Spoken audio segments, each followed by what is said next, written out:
यदा यदा हि धर्मस्य ग्लानिर्भवति भारत अभ्युत्थानम् अधर्मस्य तदात्मानं सृजाम्यहम् परित्राणाय साधूनां विनाशाय च दुष्कृताम्। आधार है वो चल रहा है। हम लोगों के 9 पॉइंट हो चुके हैं। कौन कौन से पॉइंट हो गए हैं? पहला पॉइंट है इच्छा मात्रम अविद्या। दूसरा है सत्कर्म सोने की जंजीर, बदकर्म लोहे की जंजीर। तीसरा है भगवान जहां तहां है, गॉड इज एवरीवेयर। चौथा समदृष्टि हो पर संवर्तन नहीं। पांचवा उत्तरायण और दक्षिणायन। छठा ज्ञान यज्ञ श्रेष्ठ है, ज्ञान दान सर्वश्रेष्ठ है। सातवां ख्याल करना तुम्हारा धर्म नहीं है। आठवां अशोक रहना तेरा धर्म है। नौवां मौत है ही नहीं। कल 9वां पॉइंट हुआ था मौत है ही नहीं। आज 10वां पॉइंट। 10वां पॉइंट क्या है? तुम निराहारी हो, खुद कर्ता भाव में नहीं। 10वां पॉइंट आज है तुम निराहारी हो, खुद कर्ता भाव में नहीं। अर्थात क्या इसका अर्थ हुआ? निराहारी, तुम कुछ भी न खाते हो, न पीते हो, न सोते हो, न उठते हो, न बैठते हो। तुम कुछ नहीं करते। तुम अकर्ता हो। क्यों? क्योंकि तुम हो आत्मा। आत्मा न खाती है, न पीती है, न सोती है, न उठती, न बैठती है, न क्रोध करती है, न हंसती है, न रोती है। आत्मा की तुलना किससे की गई है? आकाश से। तुम आकाशवत हो। जैसे आकाश में कुछ खाता, न पीता, न सोता, न रोता, न हंसता है, कुछ नहीं करता। बोला क्या बोला? बोला इसमें कहा कि खुद कर्ता भाव में नहीं है। आकाश कोई चीज नहीं करता, लेकिन जो भी घटना होती है, जो भी कर्म होते हैं, आकाश के नीचे होते हैं। कैसे? जैसे प्रत्यक्ष में अभी आप देख लो, लाइट क्या कर रही है? प्रकाश क्या कर रहा है?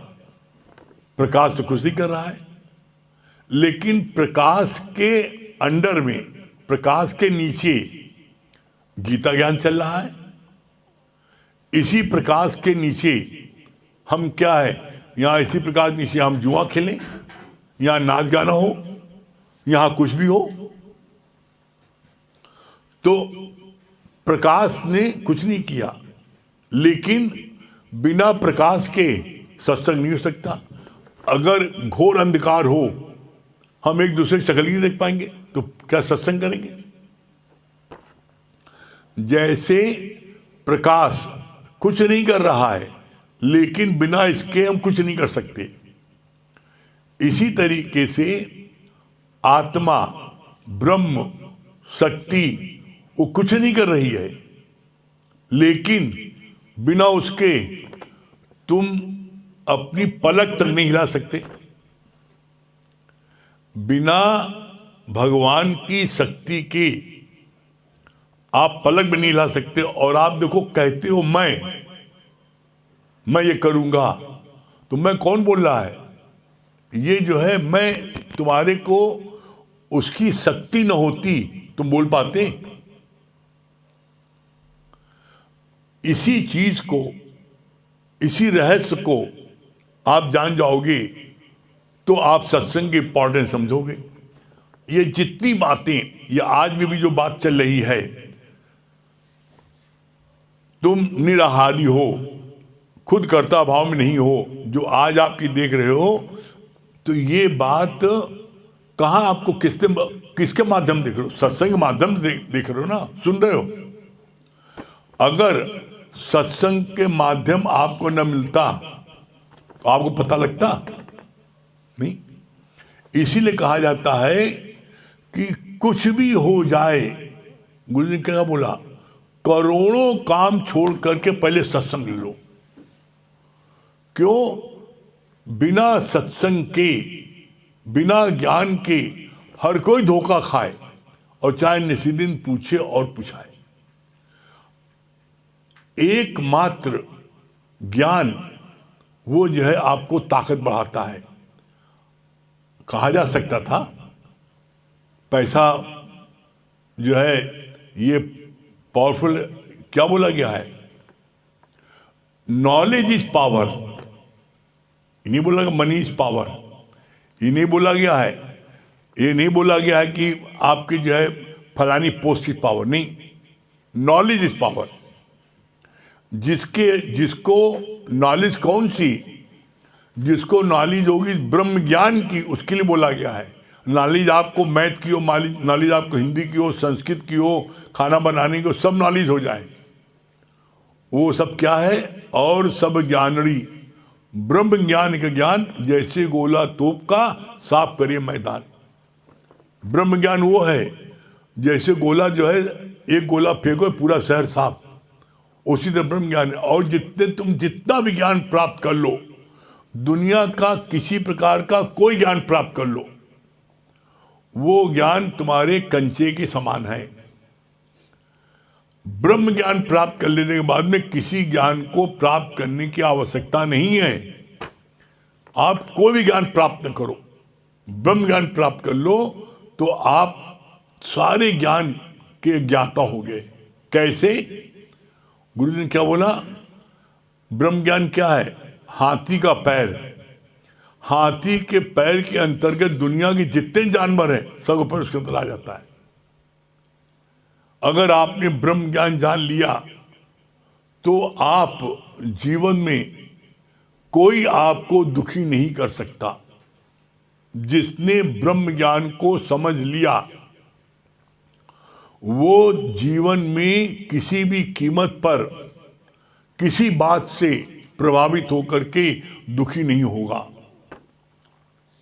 दुखी कौन होगा? जिसको ब्रह्म ज्ञान नहीं मिला है। जिसको ब्रह्म ज्ञान नहीं मिला है उसको दुख होगा, और चाहे वो कितना पढ़ ले, डॉक्टरी कर ले, 4 सब्जेक्ट में डॉक्टरी कर ले, उसके बावजूद उसका अपमान होगा तो वो तिलमिला जाएगा, सुसाइड कर लेगा, घर से भाग जाएगा, मरने मारने तैयार हो जाएगा। लेकिन जिसने ब्रह्म ज्ञान प्राप्त कर लिया हो तो चाहे कुछ भी हो जाए उसके चेहरे पर जरा सी सिकन नहीं आती। और इसकी पहचान क्या है? इसकी पहचान आप देख लो। पहचान क्या है? सुख में, दुख में, मान में, अपमान में, लाभ में, हानि में, जीवन में, मरण में, आप सब में एक रस हो? सब में आप एक रस हो? नहीं। अगर आप सब में एक रस नहीं हो तो आपको ज्ञान नहीं है। ब्रह्म ज्ञान मिलने का मतलब होता है हर परिस्थिति में एक रस रहना। कैसे? जैसे भगवान कृष्ण थे। भगवान कृष्ण को कभी आज दिन तक आपने रोते देखा? भगवान कृष्ण को कभी आज दिन तक क्रोध करते देखा? कितना अपमान दुर्योधन ने उनका किया। जब वो समझौता कराने के लिए लास्ट भी गए कि इसको समझाएं दुर्योधन को, तो दुर्योधन ने क्या बोला? ग्वाला जाओ अपना गाय भैंस चलाओ, तुम क्या जानो राजनीति है, और तुम ज़्यादा चक्कर पड़ो तुमको भी बंद कर देंगे। तो गुस्साए नहीं, क्रोध नहीं किया, उन्होंने मुस्कुरा के बोला करके देख लो, ऐसा भी करके देख लो, बंद करके देखो। और इतना मूर्ख अज्ञानी वो बंद करने के लिए सिपाही को आदेश दिया, बंद करो इसको, ग्वाले को। जैसे सिपाही उठे पता लगा 1000 सूर्य का प्रकाश हुआ, सब कुछ किसी को दिखाई नहीं पड़ा, अंतर्ध्यान हो गए। तो भगवान कृष्ण ने उनके नाम के आगे गीता में क्यों लिखा जाता है भगवानो वाक्य?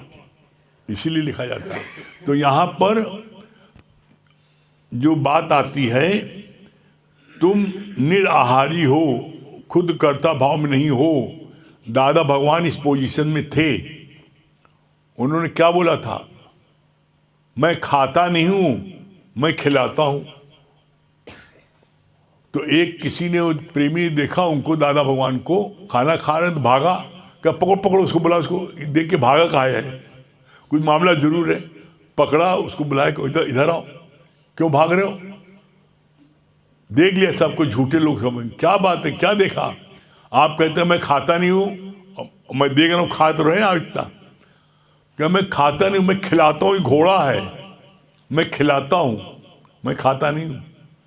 तो जिसने इस शरीर को घोड़ा समझा तो वो अन्नमय कोष में नहीं रहता, वो आनंदमय कोष में रहता है। जैसे बोला गया 5 कोष हैं, अन्नमय कोष, मनमय कोष, ज्ञानमय कोष, विज्ञानमय कोष, आनंदमय कोष। तो जो खिलाता है शरीर को, जो दिन भर खाने की बात करता है, वो अन्नमय कोष में है। ज्ञानी कभी खाने पीने की बात नहीं करता, वो हमेशा अपने आनंदमय कोष में रहता है, हर समय आनंद में। तो आनंदमय कोष में क्यों रहता है? क्यों? क्योंकि वो हर समय पी की पचर में या पी के प्रचार में। आप ज्ञानी देख लो, या तो किसी से ज्ञान चर्चा चल रही है, किसी से सुन रहा है, किसी से सुना रहा है, तो वो इसीलिए हर समय अपनी स्थिति पर कायम रहता है। गलती क्या होती है लोगों से, जो गिर जाते हैं, कभी कोई परिस्थिति आई, ज्ञान सुन रहे हैं, परिस्थिति में वो सफलता पा गए, तो वो अपने समय बैठे ब्रह्मज्ञानी, अरे अब ब्रह्मज्ञानी को हमें कोई परिस्थिति असर नहीं करती है। और उन्होंने अपने अभ्यास में कमी ला दी, सत्संग में नागा कर दिया, कभी आए कभी नहीं आए। तो उनकी जो रेगुलर प्रैक्टिस नहीं रही, उससे क्या हुआ, उससे उनके अंदर में कमजोरी आ गई, और फिर अगली मरतबा वही परिस्थिति आई, उसमें वो जो है डामाडोल हो गए, उसमें रोने भी लगे, बिलखने भी लगे। इसलिए कहा जाता है प्रैक्टिस मेक मैन परफेक्ट। जीवन में सफलता प्राप्त करने के लिए किसी क्षेत्र में 3 बातें जरूरी हैं। पहली बात, नित्य का अभ्यास। नित्य का अभ्यास, बिना नागे, आज होली या दिवाली या दावत, इससे कुछ मतलब नहीं। हम ही लोग जब खेलते थे, कभी हम लोग नहीं देखा, कभी कोई त्योहार ही नहीं जाना। जितने त्योहार हमेशा ट्रेन बैठे थे, प्लेन बैठे थे, खेलने जा रहे हैं, कोई भी नागा कभी नहीं। इसी तरीके से नित्य का अभ्यास, ये सबसे इंपॉर्टेंट है। दूसरी बात क्या है, कठिन परिश्रम। अभ्यास तो कर रहे हो, लेकिन आप लेजियो कर रहे हो नहीं, कठिन परिश्रम। और तीसरी चीज क्या है, फर्म डिटर्मिनेशन। करेंगे या मरेंगे। और जो आदमी करने को उतर आता है तो मरता नहीं ना, वो अचीवमेंट करता है। आप ये 3 चीज कर देखो, और हम तो इस बात को कहते हैं किसी क्षेत्र में कर लो आप, चाहे खेलने में, चाहे पढ़ाई में, चाहे सत्संग में, जिस क्षेत्र में आपको बुलंदी पहुंचना है, मंजिल प्राप्त करनी है, आप ये 3 चीज अपना लो। सफलता आपके कदम ने चूमे तक पहना। हो सकता है कि माया के कार्य में आप इतनी तल्लीनता दिखाओ, मेहनत करो, रेगुलर रहो, फर्म डिटर्मिनेशन, उसके बावजूद माया आपके शरीर की प्रारब्ध के अनुसार मिलेगी, टिकेगी, उससे ज्यादा नहीं टिक पाएगी। उसका आप सामने प्रमाण देख लो। एक लाइन से, चाहे चौक में चाहे सिविल लाइन में, एक लाइन से 20 दुकानें एक ही चीज की, कपड़े की है, एक ही लाइन से 20 दुकानें ऑर्नामेंट्स की है, एक ही लाइन से 20 रिक्शा वाले लाइन से खड़े हैं, लेकिन जितने दुकानदार सबकी आमदनी अलग है, जितने रिक्शा वाले सबकी आमदनी अलग है। प्रारब्ध शरीर के अनुसार है। तुम कितनी मेहनत कर लो, तुम पैदा भी कर सकते हो, लेकिन टिकेगा नहीं, वो किसी न किसी उसमें चला जाएगा, बीमार भी चला जाएगा, इनकम टैक्स वाले ले जाएंगे, सेल टैक्स वाले ले जाएंगे, गुंडे बदमाश ले जाएंगे, टिक नहीं पाएगा। लेकिन गारंटी इस बात की है, तुम परमात्मा के लिए ज्ञान में तुम पुरुषार्थ करोगे, 101% आपको इसका फल मिलेगा। यही प्रश्न अर्जुन ने भगवान कृष्ण से किया था। बड़ा अच्छा प्रश्न किया था। मैं राजा हूं, मैं सारे सुख भोग रहा हूं, मुझको किसी बात की कमी नहीं है, और आप कह रहे हो कि तुमको मुक्ति दे देंगे, तुम हमारे ज्ञान को लो, मुझको भजो, मुझको पूजो, सब करो। अरे मुझको कोई बात कष्ट अभी नहीं, मैं राजा हूँ, मौज मस्ती में हूँ, और आपके मुक्ति के चक्कर में मैं आ गया तो मैं इस सुख को भी वंचित छोड़ दूं और आप में मुक्ति न मिली, तब क्या होगा?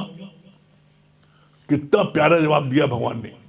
बोला अगर तुम्हें मुक्ति नहीं मिली बाय द वे, तुम्हारा अगला जन्म श्रीमानों के घर होगा, और जितनी पढ़ाई तुमने यहां की है इस जन्म में, अगला जन्म जो होगा ये पढ़ाई तुम्हारी इसमें काउंट हो जाएगी, और वहां से पढ़ाई शुरू होगी। कैसे? जैसे आप किताब पढ़ रहे हो अभी रात में सोते समय, और आपने 15 पन्ना किताब का पढ़ा, वो आपको नींद आने लगी तो आपने वहाँ मोड़ दिया। अब नेक्स्ट डे आप 16 नंबर पन्ने पढ़ोगे, 15 पढ़ चुके हैं। इसी तरीके से जितना आपने ज्ञान इस जन्म में लिया है, और अगर मुक्ति नहीं मिली तो अगला जन्म श्रीमानों के घर होगा, और उसके आगे से पढ़ाई होगी। इससे बड़ी गारंटी क्या चाहिए हमें? तो इसलिए कुछ भी हो जाए, कुछ हो जाए, अगर हमें आनंद, शांति, संतोष, प्रफुल्लता, पॉजिटिव थिंकिंग, ये 5 चीजें जो अनमोल हैं, जो बाहर से दिखने में नहीं आती, बाहर से कुछ आपके अंदर आनंद है दिखने में नहीं आ रहा है, शांति दिखने में नहीं आ रहा है, प्रफुल्लता दिखने में नहीं आ रही है, पॉजिटिव थिंकिंग दिखने में नहीं आ रही है, उत्साह दिखने में नहीं आ रहा है। माया के लिए आप जो मेहनत करोगे तो भौतिक जगत के सारे साधन आपको उपलब्ध हो जाएंगे, सोने का पलंग भी हो जाएगा, सब चीज आएगी, लेकिन नींद नहीं खरीद पाओगे। सोने का पलंग खरीद सकते हो, नींद नहीं खरीद सकते हो, आनंद नहीं खरीद सकते हो, शांति नहीं खरीद सकते हो। आप किसी भी ऑर्नामेंट हाउस में जाओ और कहो भैया हमारे से 1 करोड़ ले लो, हमें आनंद दे दो, क्या पागल हो? का आनंद लेना है तो किसी महात्मा के पास, हमारे पास आनंद कहाँ है? तो आनंद, शांति, संतोष, प्रफुल्लता ये दुनिया के किसी दुकान पर आपको नहीं मिलेगी। आपको आनंद, शांति, संतोष, प्रफुल्लता इस ज्ञान में मिलेगी। और जीवन का लक्ष्य क्या है? The aim of life is peace of mind. आप कभी देखो, हम तो देखते हैं बहुत घरों में जाना होता है, अरबपति हैं, करोड़पति हैं, और बाप बेटा लड़ रहे हैं, फाइटम फाइट चल रही है, थाने में मुकदमा, थाने में जा रिपोर्ट लिखा रहे हैं बाप के खिलाफ, बेटा बाप के लिए लिखा रहा, बेटा बाप के लिए, बाप बेटे के लिए। हम कहते कहाँ अपने साथ लेके जाओगे, मर जाओगे अपने साथ लेके जाओगे। बहुत डांटा हमने। हम कहते तुम किसके लिए कमा रहे हो? अरे जिस बच्चे के लिए कमा रहे हो उसी के तुम थाने बंद कराने जा रहे हो, है? तो बुद्धि में क्या हो गया है? तो चूंकि आदमी पैसे में इतना अंधा हो जाता है कि सारे रिश्ते भूल जाता है। तुम किसके लिए करो भाई? इसीलिए गुरु जी बोलते हैं बिना ज्ञान के हर कोई धोखा खाए और निस्दिन पूछे और पूछाए। आप देख लो, जितने आप यहां बैठे हो, आप देखो कि आपके घर का माहौल ज्ञान में आने पहले क्या था, आज क्या हो गया? सबका घर स्वर्ग हो गया। कैसी भी कोई बात होती है, हम जानते मेरे कर्म प्राणी हैं, कोई घर में उल्टा पुल्टा चलता भी है तब भी हम उससे जो है उससे हम नहीं करते, लड़ाई झगड़ा नहीं करते, अवॉइड एंड एडजस्ट। हम उससे अवॉइड करते हैं, एडजस्ट करते हैं, लड़ते भिड़ते नहीं ना। तो ऐसे में यहाँ पर आप देखो इस बात को कि ज्ञान में आने पर आपको जो आनंद की प्राप्त हो रही है वो कहीं मिल रहा है नहीं। उसके बाद भी हम इससे वंचित रहें तो भी क्या करे प्रभु, क्या करे गुरु। इसीलिए करुणा करके गुरु रोज कहता है, आओ मेरी नैया में ले जाऊंगा भव पार। ये भव सागर है, भव सागर में हर कोई डूब जाता है जिससे ज्ञान को प्राप्त नहीं किया हो।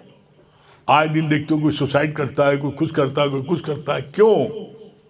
बिना ज्ञान के होता है। और जिसको ज्ञान मिल गया उसका जीवन आनंद से भरपूर हो गया।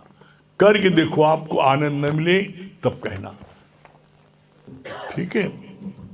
बात निकाल लो फिर बोले।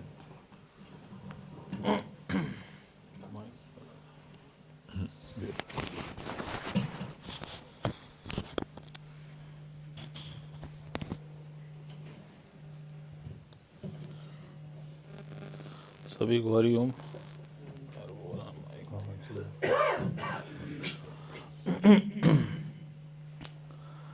देखिए, आज ये मन में भाव आ रहा था कि ज्ञानी जो होता है वो क्यों हर जगह सफल होता है। क्यों यार? बोलो, माइक दे दो, दूसरा बोलो। दिक्कत करता है, डिस्टर्ब होता है।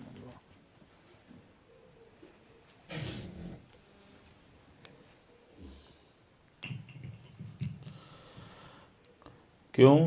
क्योंकि वो परमात्मा से अपनी मर्जी मिला के बैठा है।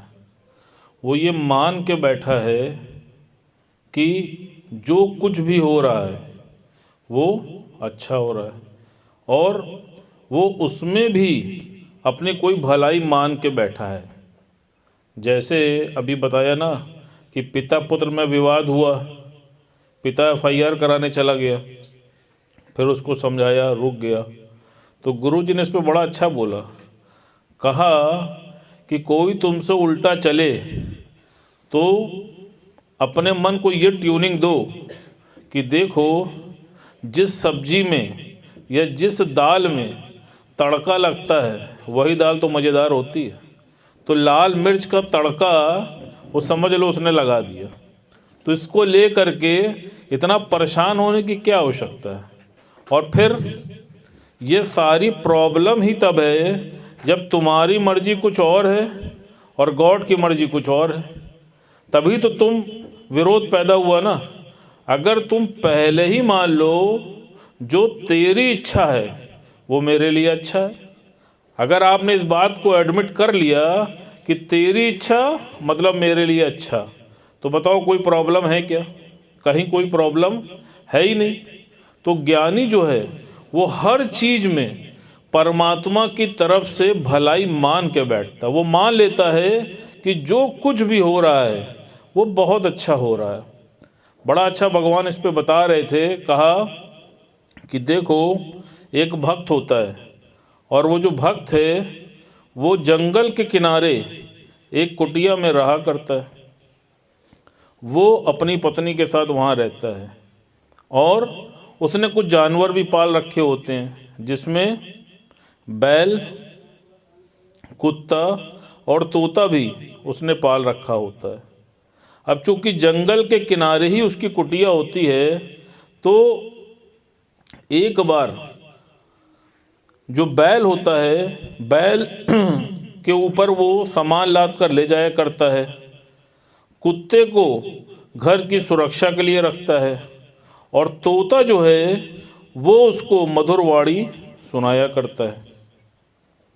तो जंगल के किनारे होने के कारण एक बार जो शेर होता है वो आके बैल को मार देता है।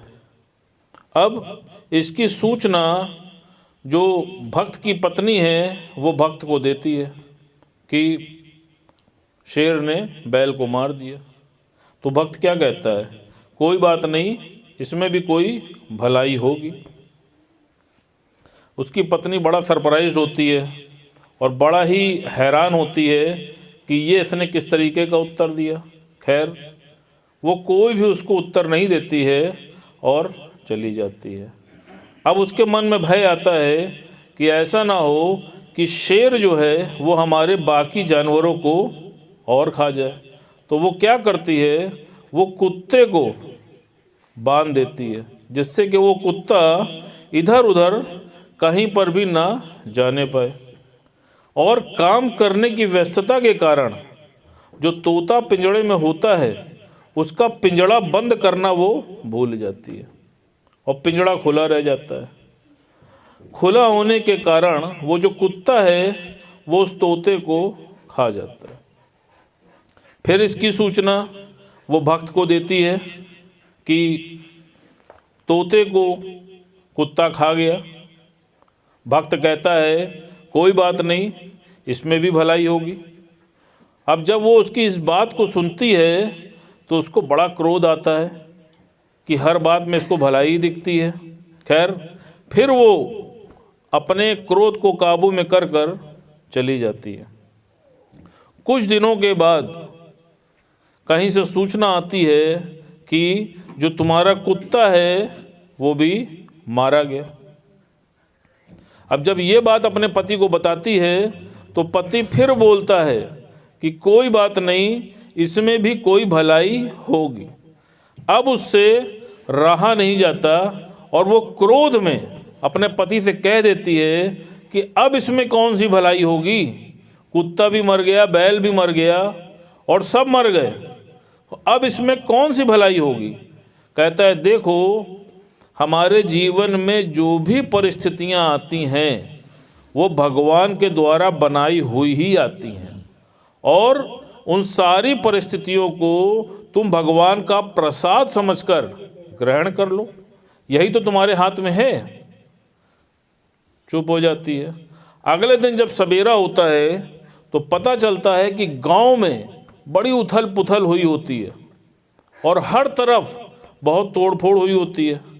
तो पता करने में पता चलता है कि कल रात डाकू लोग गांव में आए थे और जितने भी व्यक्ति उस गांव में थे उन सब को मारकर वो सारा धन लूट कर ले गए थे और इस भक्त की कुटिया तक भी आए थे। लेकिन चूंकि वहां पर कोई जानवर नहीं था और हर तरफ अंधेरा फैला पड़ा था तो उनको ऐसा प्रतीत हुआ कि यहाँ पर कोई भी व्यक्ति नहीं रहता है, जिसके कारण से वो चले गए। तो भक्त ने क्या बोला, कहा अब बताओ हर होती है कि नहीं होती। तब उसकी पत्नी ने कहा कि सच बात है, हर बात में देखो भलाई होती है। और देखिए ये हम सब का अनुभव है। आप अगर आज जिस अवस्था में भी हैं, आप थोड़ा सा अपना कैसेट रिवाइंड करके देख लीजिए। आप आज से 20 साल पहले चले जाइए, आप देख लीजिए कि आपकी आज की स्थिति ज्यादा अच्छी है कि आज से 20 साल पहले की स्थिति ज्यादा अच्छी है। अपने से बात करके देख लीजिए तो आप महसूस करेंगे कि नहीं, मेरी आज की स्थिति उस 20 साल पहले की स्थिति से ज्यादा अच्छी है। और 20 साल पहले आप क्या सोचते थे? जब आप छोटे थे तो क्या आप पढ़ाई करना चाहते थे? क्या आप बताओ? माँ बाप ही सबसे बड़े दुश्मन लगते थे। लगता था कि यही हमको पढ़ाने पे आतुर है। कोई बच्चा पढ़ना चाहता है क्या? सब बच्चे खेलना चाहते हैं। लेकिन वही बच्चा जब पढ़ लिख कर बड़ा आदमी बन जाता है, कलेक्टर बन जाता है, तब वही बच्चा बोलता है ना कि हाँ पिताजी आपकी कृपा से मैं ये बन गया। लेकिन 20 साल पहले अज्ञानता में उसको लगता था कि ये मेरे साथ जास्ती कर रहे हैं। तो इसलिए भगवान ने बोला कि जो तेरी इच्छा वो मेरे लिए अच्छा। तो हर काम में भलाई है और बाकी देखिए अब आगे मिलने वाली मलाई है। हरिओम। हाँ, सबसे पहले तो आज मंगल भैया और लक्ष्मी जी की मैरिज एनिवर्सरी 32 इयर्स की है। इनको बहुत बहुत ढेर सारी बधाई हो। और आज में लक्ष्मी जी पहले भजन सुनाएंगी। लक्ष्मी जाइए, आइए, इधर आइए।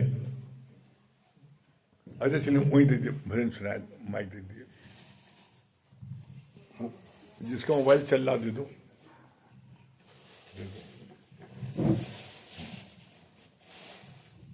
सुनाइए भजन सुनाइए।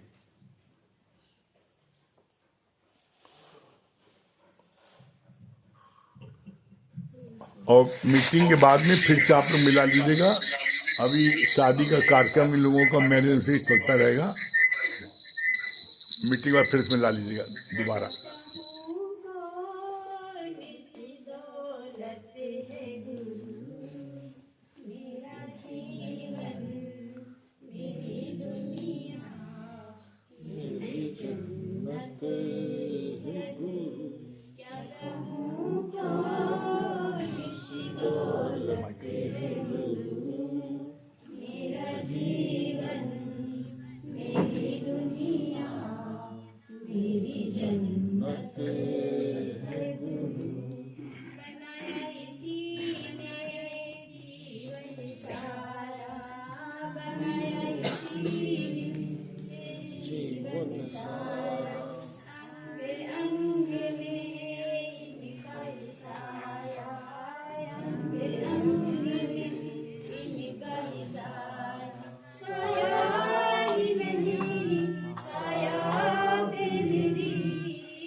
कहाँ है? क्या कर रहे हैं वहाँ पर?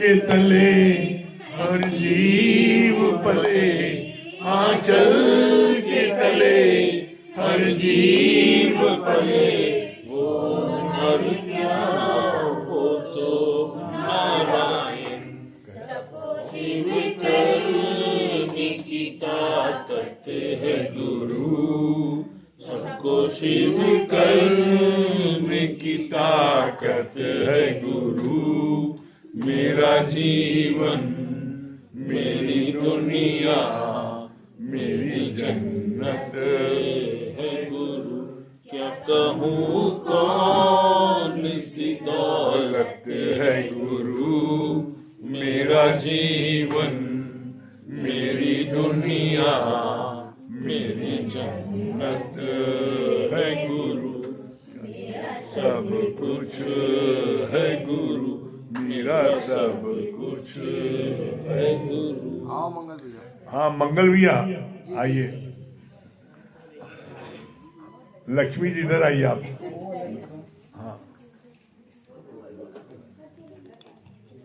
इधर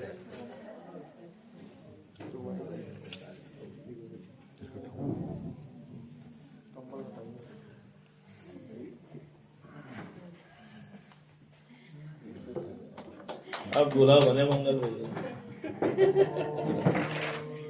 दिखा दो, इधर छोड़ दो, इधर दिखाओ।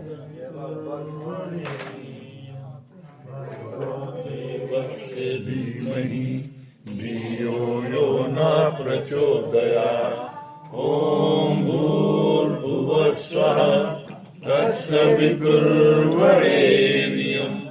भर्गो देवस्य धीमहि धियो यो न प्रचोदयात्। ओम भूर्भुवः स्वः तत्सवितुर्वरेण्यं भर्गो देवस्य धीमहि धियो यो न प्रचोदयात्। ओम भूर्भुवः स्वः तत्सवितुर्वरेण्यं आप इनको दिए, इधर दिए, इधर आइए। धियो यो न प्रचोदयात्। ओम भूर्भुवः स्वः तत्सवितुर्वरेण्यं भर्गो देवस्य धीमहि धियो यो न प्रचोदयात्। ओम भूर्भुवः स्वः तत्सवितुर्वरेण्यं भर्गो देवस्य धीमहि। इधर आइए लक्ष्मी जी, आप लक्ष्मी जी दीजिए। पहले आप पहनाओ, पहला पहनाओ, पहनाओ, पहला पहनाइए। धियो यो न प्रचोदयात्।